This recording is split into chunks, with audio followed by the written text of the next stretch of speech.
প্রিয় দর্শক, চলে আসলাম আজকের 10 এপ্রিল শুক্রবার 2026 এই মুহূর্তের গুরুত্বপূর্ণ মেঘবৃষ্টি, নিম্নচাপ, শিলাবৃষ্টি, কালবৈশাখী ঝড়, তাপপ্রবাহ এবং আবহাওয়ার নতুন আপডেট ভিডিও নিয়ে। আবহাওয়া অধিদপ্তর থেকে এইমাত্র জানা গেল আজ থেকে আবহাওয়ার বিরাট বড় নতুন পরিবর্তন আসতে চলছে। 9 এপ্রিল 2026 অনুযায়ী কলকাতা ও পার্শ্ববর্তী জেলাগুলোতে আজও মেঘলা আকাশ এবং দুপুরের পর থেকে ঝড়ো বৃষ্টির সম্ভাবনা রয়েছে। আলিপুর আবহাওয়া দপ্তর অনুযায়ী দক্ষিণবঙ্গের জেলাগুলোতে হলুদ সতর্কতা জারি করা হয়েছে।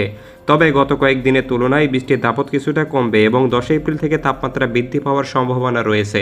প্রিয় দর্শক, আজ এবং আগামী 24 থেকে 48 ঘন্টায় আগামী 7 দিন ভারত পশ্চিমবঙ্গের কোন কোন জেলার আবহাওয়ার পরিস্থিতি কেমন থাকতে পারে এই বিষয়ে কী বলছে আজকের আবহাওয়া রিপোর্ট তা বিস্তারিত জানিয়ে দেবো এই ভিডিওটিতে। তো প্রিয় দর্শক, আপনি কোন জেলা থেকে আবহাওয়ার খবরটি দেখছেন এবং আপনার জেলার আবহাওয়ার পরিস্থিতি কেমন তা কমেন্ট করে জানিয়ে দিন। আর প্রতিদিনের আবহাওয়ার আপডেট খবর সবার আগে পেতে ভিডিওটিতে একটি লাইক দিয়ে চ্যানেলটি সাবস্ক্রাইব করে পাশে থাকা বেল আইকনটি অন করে দিন। আবহাওয়া দপ্তরের পূর্বাভাস, শুক্রবার পর্যন্ত রাজ্য জুড়ে চলবে বৃষ্টি।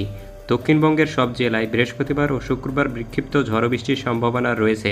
বিশেষ করে পূর্ব মেদিনীপুর এবং উত্তর ও দক্ষিণ 24 পরগনায় ঘন্টায় 30 থেকে 40 কিলোমিটার বেগে বইতে পারে ঝড়ো হাওয়া। উত্তরবঙ্গেও শুক্রবার পর্যন্ত চলবে ঝড় বৃষ্টির দাপট, সঙ্গে শিলাবৃষ্টি ও বজ্রপাতের আশঙ্কাও রয়েছে। ভারী বৃষ্টির সতর্কতা রয়েছে আলিপুরদুয়ার ও জলপাইগুড়িতে। এছাড়াও মালদা, দিনাজপুর, দার্জিলিং ও জলপাইগুড়িতে কালবৈশাখীর প্রবল সম্ভাবনা রয়েছে। ঝড়ের গতিবেগ থাকবে ঘন্টায় 50 থেকে 70 কিলোমিটার।